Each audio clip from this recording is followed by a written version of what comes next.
There's power in what we say, but there's also power in what we choose not to say. Relationships aren't just built on honesty, they're built on timing, trust, and respect. And sometimes the difference between a strong connection and a broken one isn't what you told, but what you kept to yourself.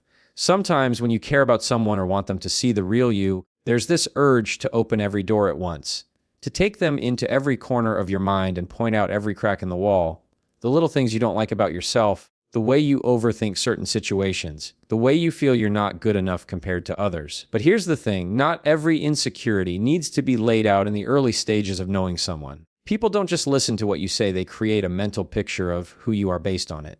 And when you hand over every fear, every doubt, you give them a lens that might make them see you smaller than you are. It's not about being fake. It's not about hiding who you are. It's about understanding that self-respect starts with you. If you treat your insecurities like they define you, others might start to see them that way too. And once that picture is in their mind, it's hard to paint over it. Your worth isn't up for debate. Your value isn't something that needs constant explanation or defense. You can still be authentic without putting your vulnerabilities on a public display shelf. Some truths are earned over time, not given away in the first conversation that feels deep. There's a difference between being transparent and turning your current relationship into a history class. The temptation is real. You want them to know what you've been through, maybe even understand the lessons you've learned, the pain you've endured. But here's where the line gets blurry.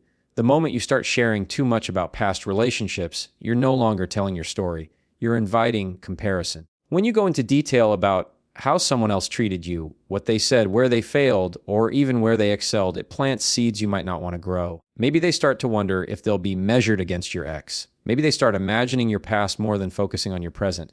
And sometimes those mental pictures linger far longer than the conversation itself. It's not that your past is shameful or that you should pretend it doesn't exist. It's that certain chapters are best summarized, not read aloud word for word. Your history shaped you, but it's not a manual your new partner needs to study.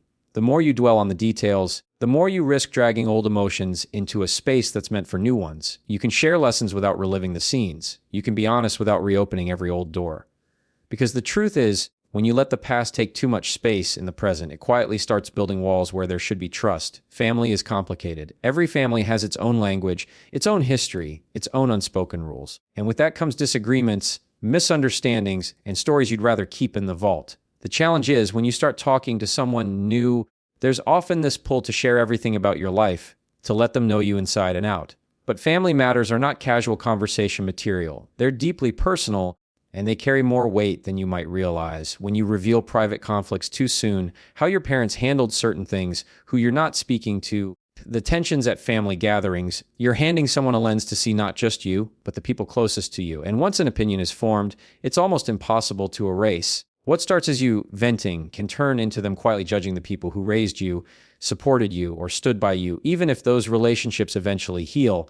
And when they meet your family, they'll meet them carrying that picture you painted in their mind. This isn't about keeping secrets to protect appearances. It's about protecting trust, both with your family and with yourself. Some stories aren't meant for early conversations because they don't just affect you.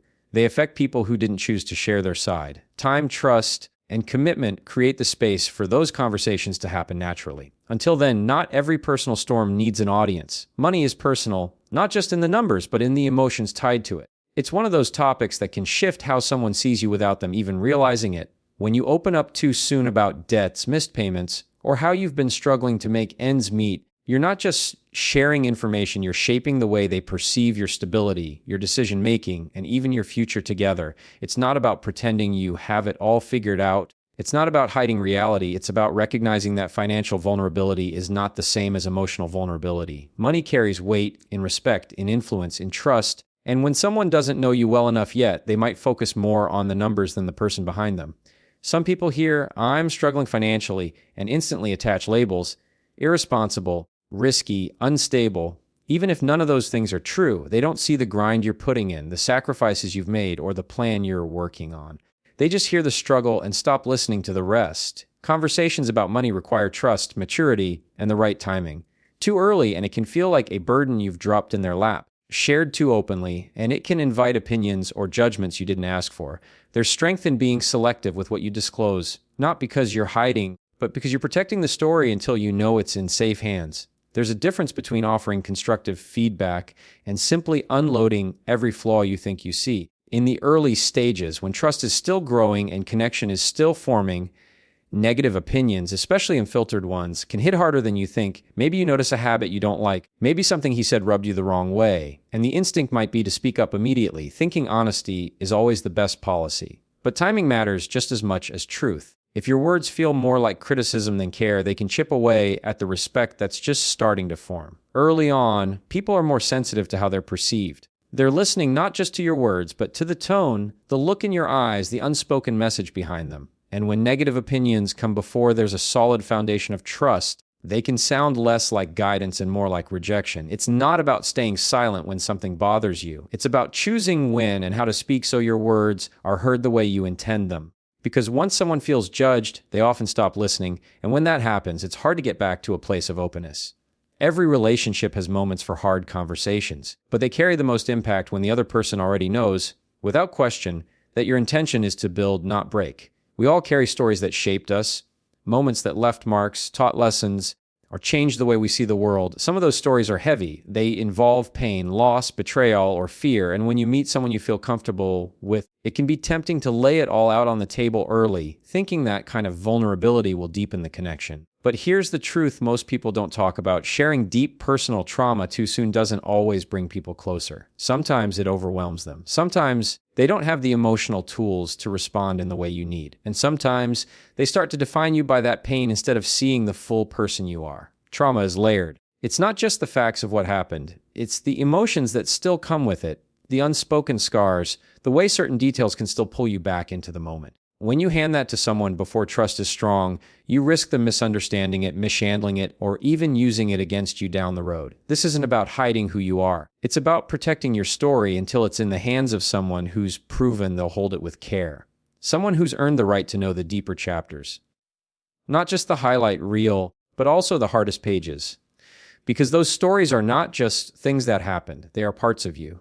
And not everyone gets access to those parts right away. There's something exciting about sharing your vision for the future. The trips you want to take, the career moves you're aiming for, the home you picture yourself in, even the way you see your family life unfolding. When you feel a spark with someone, it's natural to want them to see where you're headed, almost like inviting them to imagine that future with you. But here's the thing, when you give away every single future plan too early, you remove the element of mystery. You lay out the entire blueprint before they've even decided if they want to build alongside you. And sometimes, instead of drawing them in, it creates pressure. Pressure to fit into a life they barely know yet, pressure to live up to an image you've already sketched. People also change. Priorities shift, dreams evolve. And if you've already declared your entire 5, 10, 15-year vision, you might feel boxed in by your own words. They may hold you to plans you made in a moment of excitement, even if you later realize you want something different. The early stages of any relationship are about learning each other, not locking each other into timelines. There's value in keeping certain goals to yourself until the connection is solid, not because you're being secretive, but because you're giving space for the relationship to grow naturally. The most genuine futures aren't forced into existence. They're built together, step by step, when both people are ready.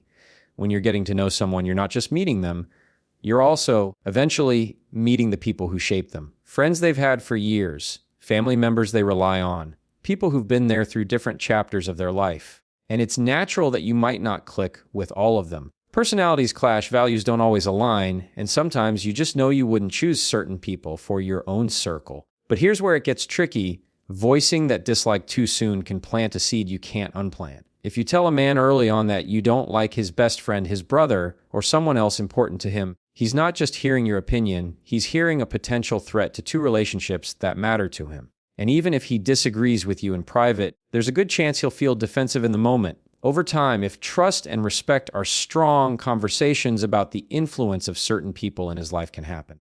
But when those opinions come before there's a foundation, they can make you seem judgmental, controlling, or unwilling to accept the people he cares about.